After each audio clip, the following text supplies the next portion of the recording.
Kamusta pong muli mga katambay? Nagbabalik pong muli ang inyong katambay, si Katambay Manong po, dito po sa Tambayang Makabayan. Inukomentohan po na inyong likod. Mga katambay, magkukomento po tayo dito po sa isang balita na noong nakaraang araw po, alam naman natin ang problema ng bansa na inaatupag po ng ating mga politiko, lalo po ng Kamara at ng Senado. Di ba? Walang iba. Bilang na natin ang puro problema ng bansa, siyempre po, mga Duterte, una-una, pamilya Duterte, nahandyan ang Kibuloy, di ba? At yung mayor po, nasangkot po daw sa Pogo, di ba? Si Alice Go, o Guo, at yung mga sinasabing nahandun pa, kung ilang babae po yun, 3 po yata yung mga tambay, at nahuli na yung 2. At sinasabi pa, nahandyan pang Roque, di ba? Ang Tebes, ang Bantag, mga tambay. Ito po, nagsalita po at talagang direktang pinangalanan ng Senador Bato, kung sino raw po ang nasa likod ng demolition job na nangyayari daw po sa kanya. Hindi lang po sa inyo nangyayari yan, Senator Bato. Pati po sa buong pamilya ng Pangulong Duterte, hindi lang po sa inyo nangyayari yung demolition job. Pakinggan po natin ang balita dito po sa Net25 at komentuhan po natin. Lantarang itinuro ni Senador Ronald Bato de la Rosa si House Speaker Martin Romualdez na utak umano ng demolition job laban sa kanya. Binigyan din pa ng mambabatas na si House Speaker ang nag-utos kay dating Police Colonel Jovi Espinido na idiin siya sa mga kaso ng war on drugs, extrajudicial killings para madiin siya sa International Criminal Court o ICC. Mian Corvera sa balita. Direktang itinuro ni Senador Ronald Bato de la Rosa si House Speaker Martin Romualdez na nasa likod umano ng demolition job laban sa kanya. Ayon kay de la Rosa, nirecruit umano ni Romualdez si dating Police Colonel Jovi Espinido para idiin siya sa war on drugs at extrajudicial killings para madiin sa International Criminal Court. Si Espinido kasi ang isa sa mga pinagkatiwalaan niya noon para walisin ang mga drug lords. Sino ngayon ang nag-recruit na mag-ibis ng mga pulis na babaligtad laban sa amin ni Pangulong Duterte para gamitin yung mapinapit na sa ICC? Si Speaker Romualdez din, kasama yung House Appropriations Committee na si Saldico, si Trillanes, kasama nila, at saka si General Nika Director General De Leon. Katunayan, isaan niya sa mga tinangkang i-recruit ay si Major General Romeo Caramat Jr. ng PNP Northern Luzon Command, pero tumanggi itong bumaligtad. Sabi ni De La Rosa, orchestrated ang mga pahayag ni Espinido na inutusan niya ang mga pulis na patayin ang mga dawit sa droga kapalit na umanay reward mula sa Pogo, Weteng at iba pang underground economy. Paglilinaw naman ng senador nung hepe pa siya ng PNP, si Espinido ang inilagay niya sa Albuera sa Leyte para linisin ang illegal drugs dahil ito ang inirekomenda noon ng nakaupong alkalde. Posiblian niyang sumama ang loob ni Espinido sa kanya nang sibakin ito bilang hepe ng PNP sa Ozamis at mapabilang sa drug watch list. Humingian niya ng tulong noon si Espinido sa kanya, pero sabi ng senador, wala siyang kontrol dito dahil retirado na siya noon at wala na sa pwesto. Pinipetition nila si Juan at Espinido na tanggalin doon dahil grabe ng abuso. Kumukuha na daw ng mga, according to Albealde sa nakalagay sa lita, kumukuha na daw ng mga construction material sa kanilang mga tindahan at hindi nagbabayad. At kapag sinisingil na, ay nagagalit daw. Bakit niyo ko sinisingil? Gusto niyo may mangyari sa inyo.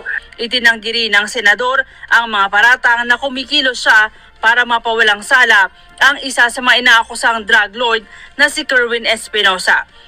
Hindi ako nasa likuran yan. Paano ko magawa yan? Wala na nga sa power si President Duterte. Do you think kung tawagan ko yung mga judge dyan, nakausapin ko na ipakidismiss yung mga kaso na yan? Pakinggan ako ng mga judge. Sino si Bato para pakinggan ng mga judge?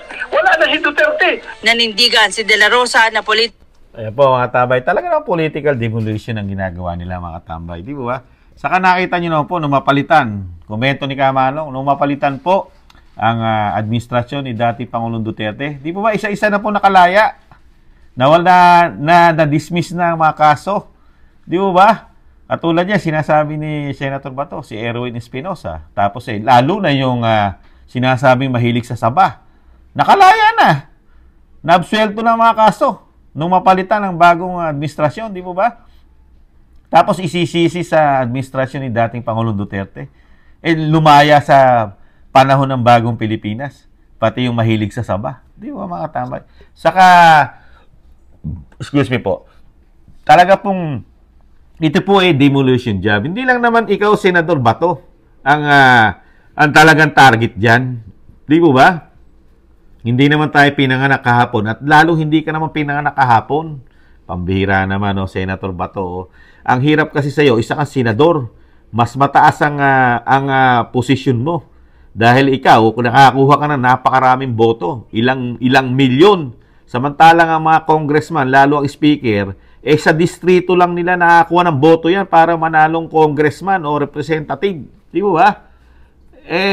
Nakikita mo pala na pinupolitical harassment na kayo o demolition job na ginagawa sa'yo kasama sa pamilya Duterte at si Senator Bongo. Di ba? Lahat halos ng Duterte, maliban na po doon sa bunsong anak ng dating Pangulo, si Kitty, at ang dalawang asawa ng dating Pangulo. Di ba? Yun na lang po ang hindi nasasama sa demolition job. Pero kayo, meron kayong kakayahan. May kakayahan po kayo na mag-imbestiga rin kung kayo po ay iniipit na ginagawa kayo ng mga kung ano-anong planted o sinasabing gawa-gawa ayon sa inyo, gawa-gawang kaso na hindi naman totoo o gawa-gawang bintang na hindi naman totoo na pinasasama yung ginawa po yung war on drugs na sa pangunguna po ni dating Pangulong Duterte, na ang mga Pilipino naman napakarami, majority ng Pilipino katulad ni Kamanong nagustuhan ng ginawang war on drugs dahil nagkaroon po ng proteksyon ng aking pamilya, ang aking mga anak, ang aking mga kamag-anak, ang aking mga kaibigan sa aming barangay, sa aming syudad, sa aming city. Dahil talamak po ang droga sa aming city, sa aming barangay. Di ba? Nung nagkaroon ng war on drugs, tumino ng 6 na taon ang aming mga barangay, ang aming mga kababayan, ang aming kabaryo na mga addictus nagbago. Dahil nga sa takot, dahil nagkaroon po ng kamay na bakal, dahil yun po ang kailangan ng ating bansa, dahil nga narco-politics na tayo ng mga panahon na yun. Pati politiko ginagamit na puhunan ng droga, kapulisan. Dahil nga ang kapulisan talagang number 1 nga raw na ang PNP ang pinaka biggest crime group sa ating bansa. Ayon po yan kay Espinido. Di mo ba? Kaya ngayon, laghanap na naman ng droga sa ating bansa. Pinatunayan po yan ng isang police brigadier general na si Elizar Mata. Ito lang po. Laghanap po sa buong Pilipinas ang droga na naman. Di po ba? Tapos ngayon, iniimbestigahan tayo sa droga. Di po ba? Bakit po kasi ang issue po ay nasa droga? Di ba? Nasa droga war on drugs, EJK. Tapos, sinausawan po ng International Criminal Court o ang ICC. Di po ba mga tambay? Bakit, Senator Bato, ang tanong lang ni Kamanong, senador po kayo, bakit hindi nyo po ipaglaban? Nahandyan na po, buhay na buhay. May hawak na mga ebidensya. May hawak na USB. Di ba ba? May hawak na mga USB. Napakaraming ebidensyang hawak. Buhay na buhay. Bakit hindi nyo buksan? Bakit hindi nyo imbestigahan katulad ng ginagawa ng Kongreso sa inyo? Ang ginagawa sa inyo, iniimbestigahan kayo kasama si Senator Go at si dating Pangulong Duterte sa war on drugs at sa Pogo. Ganon din ang asawa ng Vice President na si Mans Carpio at ang kapatid na congressman na si Paulo Duterte na involved din daw sa custom na nagpapalusot ng sinasabi tuni-tuniladang droga. Ayon po diyan kay dating Senador Trillanes. Di ba?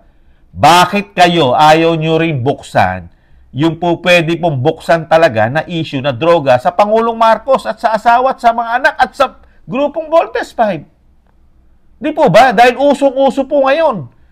Ang trabaho po ng Senado at Kamara, puro investigasyon.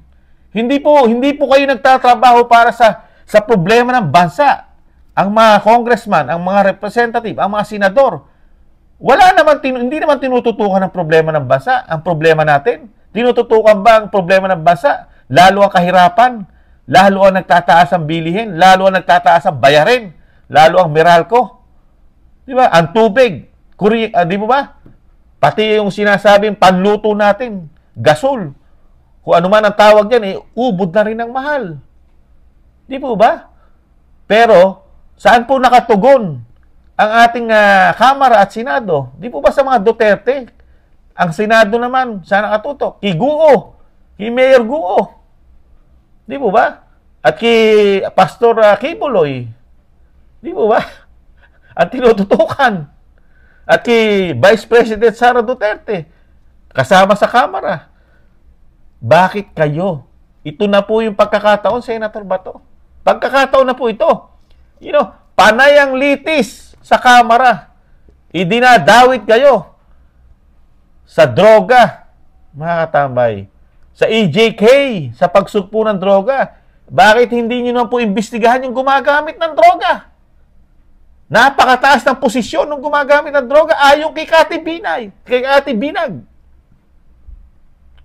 Di ba? Mismo si Kati Binag. Iniintay po kayo, Senator Bato. Kasi isama nyo na si Senator Go at si Senator Padilla. Iniintay kayo. Matagal na kayo iniintay ni Kati Binag. Para po magkaroon po kayo ng committee dyan. Buksan nyo. At ipaglaban nyo sa Senate President. Para po hindi harangin. Magpakalalaki po kayo. Isa po kayo general. Isang general. May yagbols, may bayag, di ba? Ipaglaban mo sa Senate President na kailangan imbestigahan to. Dahil meron kayong mga testigo. Nandiyan pa si dating Agent PDEA, Jonathan Morales. Di po ba? Dalawa na. Si Kati Binag, di po ba? Lalong matindi yung hawak ni Kati Binag dahil nasa USB. Di ba? Naka-save na. Nahando na lahat. Mga larawan, mga video. Di po ba? Kaya lang, ano po ginagawa natin? Ano ginagawa natin? Iniintay nyo lang na kayo ganyan ang gawin sa inyo ng Kamara. Unti-unti kayong ilubog sa kumunoy ng Kamara. Tapos ngayon, magyayaw-yaw tayo sa balita, sa news. Magyayaw-yaw tayo sa balita na sa mga mainstream media na mga reporter na sinasagot nyo. Diyan lang po kayo nagyayaw-yaw samantalang ang Kamara. Tinatamnan kayo ng ginagawa kayo ng mga kaso para kayo'y makakuha ng ICC daw. Dahil yan po ang ground para po makakuha kayo ng ICC, ng International Criminal Court. Di po ba? Pero kayo meron kayong kakayahan. Isa kayong senador. Halal kayo ng bayan. Ilang milyon, hindi lang 10 milyon na nakuha niyong boto sa mga Pilipino. Di po ba? Ang tanong, takot po ba kayo sa Pangulo ng Pilipinas? Nagtatanong lang po si Kamanong. Pagdating po ba sa issue ng Pangulo ng Pilipinas at sa First Lady at sa Voltes 5, wala po ba kayong bayag? Senator Bato? Nahandyan po kayo, mga kaalyado. Mga kaalyado ni dating Pangulong Duterte, nahandyan kayo. Bakit hindi nyo ipaglaban sa isang Senate President? Para bigyan kayo ng komite, buksan. Di ba? Dahil ang haharang lang naman para hindi matuloy yan. Ang Senate President. Dahil tingnan nyo po ang ginagawa sa Kamara. Di ba? Dire-diretso ang hearing sa Kamara. Lahat nahi-hearing nila pagdating sa pamilya Duterte. Kasi may bas-bas ng speaker. Kasi hindi naman matutuloy lahat yan kung walang bas-bas ng speaker at ng Senate President ang mga hearing. Kaya nakakabuo po sila ng komite dahil sa bas-bas ng speaker sa Kamara. Di po ba? Ilan na po ang binubuo nila squad dyan? Mga quad. Kung anong mga tawag na quad dyan. Di ba? Dahil nga may bas-bas ng speaker. Bakit kayo, Senator Bato? Hindi nyo ipaglaban. Kunin nyo rin. Ipaglaban nyo. Dahil parehas lang po kayo nahalal ng, kung sinasabing Senate President, parehas po kayo nahalal niyan. Wala pong ihigit sa inyo. Di ba? Dahil parehas kayo senador. You know? Kailangan lang ko kasi dyan, tayuan mo, panindigan mo. Panindigan mo sa Senate President, kamukha ng ginagawa ng Speaker. You know? Yung Speaker, napakarami niya committee na binuo para dyan sa mga Duterte. Di ba? Ilang committee ang binuo niya dyan ng Speaker, komento ni Kamanong. Para lang talagang i-political harassment saka demolition job ang mga Duterte. Di ba? Ilang congressman ang nagagamit ng Speaker dyan sa napakaraming interview, napakaraming investigasyon, di ba? Kasama ng Vice President. Pati ang Office of the Vice President, budget. Pinupolitika, di ba? Di ba? Bakit kayo? Tanong ni Kamanong, kailan nyo pa gagawin? Malapit ng halalan, gawin nyo na. Mga Pilipino ang nasa likod nyo, Senator Bato. Mga Pilipino. Huwag kayong matakot. Huwag kayong matakot sa Senate President nyo dahil hindi naman yan ang bumoto sa inyo at hindi yan ang nagpanalo sa inyo. Ganon din ang Pangulo ng Pilipinas, komento ni Kamanong. At ang First Lady at ang grupo ng Voltes 5, hindi po yan nagpanalo sa inyo. Ang naglukluk sa inyo, Senator Bato, taong bayan. Kami mga Pilipino naglukluk sa inyo. Kaya kami ang humihingi ng pabor. Bigyan nyo naman ng pabor yung naglukluk sa inyo na mag-imbestiga rin kayo kamukha ng ginagawa na sinasabi nyo Speaker of the House na si Speaker Romualdez. Di gawin nyo rin, mag-imbestiga na po kayo para meron po kayong pangontra. Wala kayong pangontra ni dating Pangulong Duterte. Matutuwa sa inyo si dating Pangulong Duterte dahil mismo ang Pangulong Duterte sinasabi may Pangulo tayong adik. Di ba?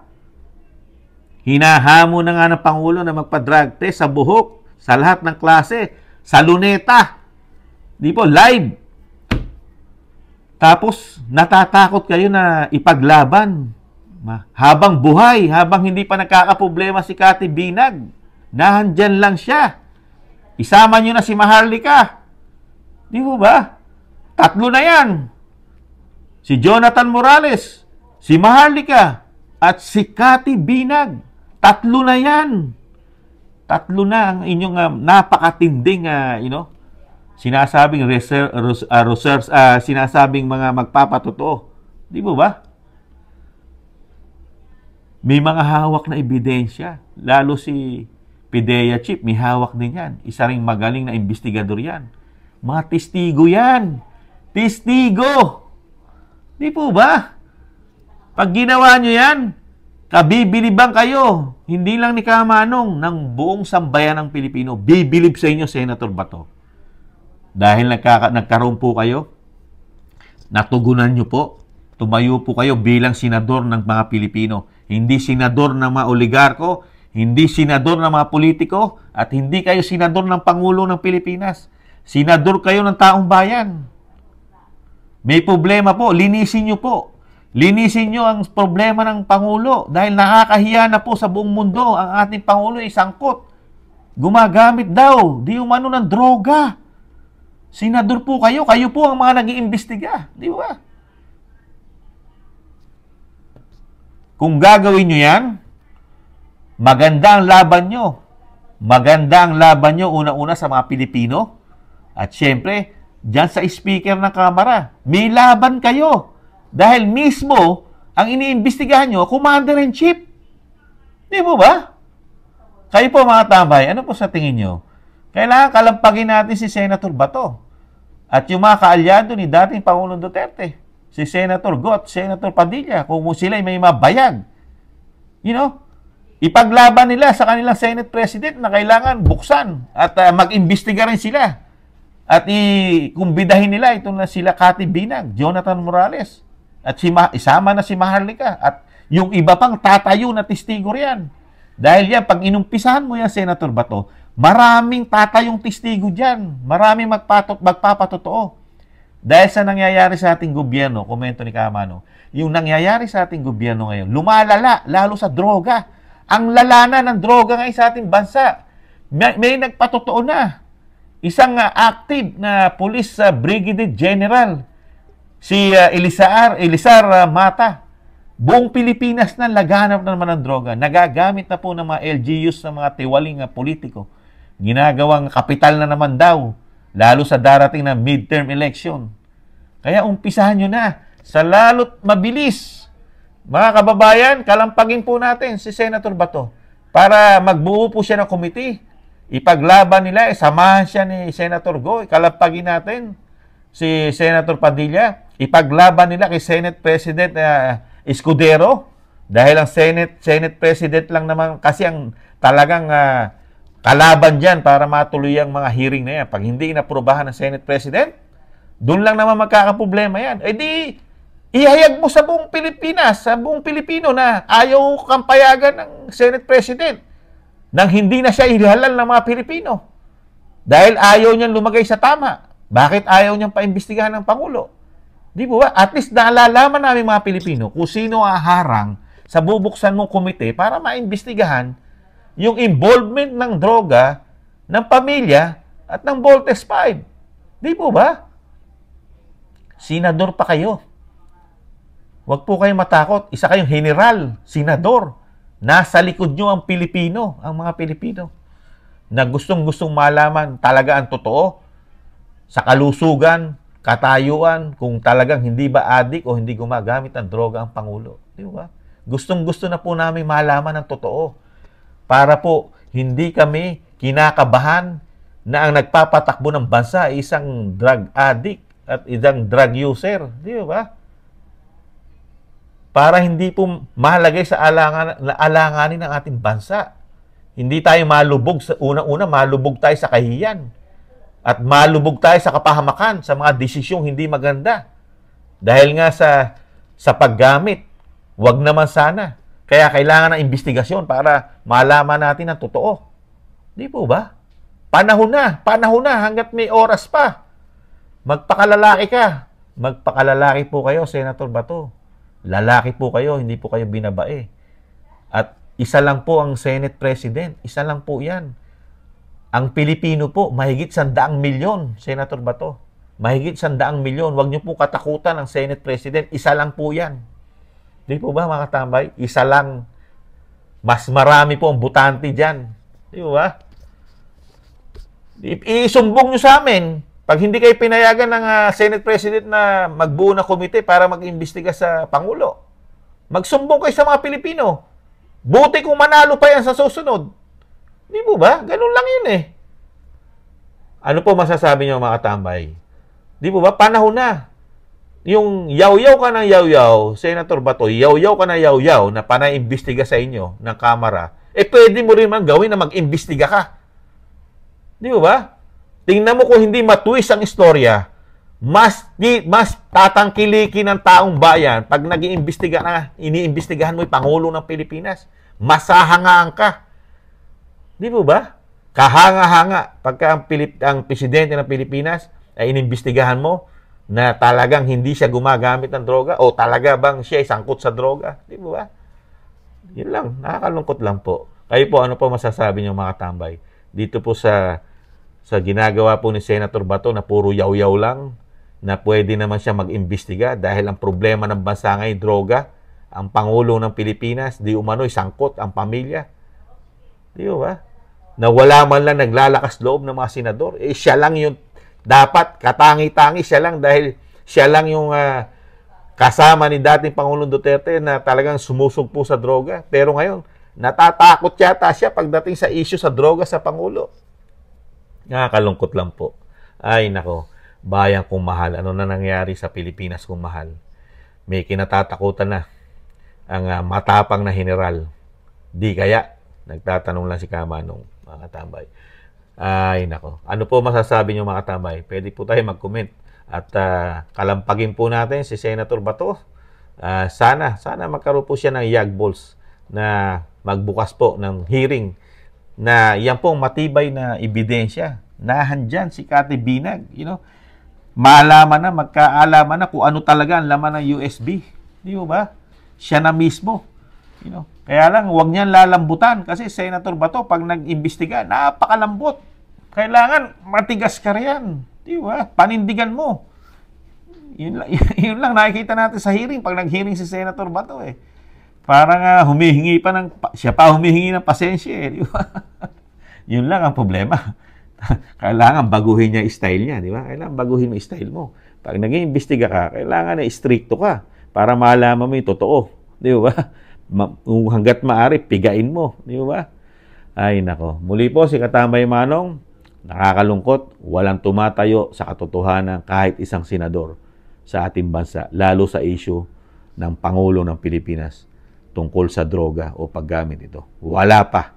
Sana ito si Senator Bato, ibalik niya sana. Naumpisahan niya, kaya lang hindi niya tinuloy, hindi natin alam kung ano ang nasa likod nun.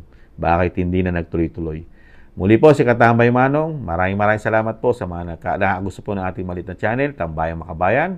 At sa mga nagla-like, share, and subscribe, maraming salamat po. At sa mga nagko-comment. Sa muli po mga tambay, ingatan nawa po tayo. Paalam, bye-bye.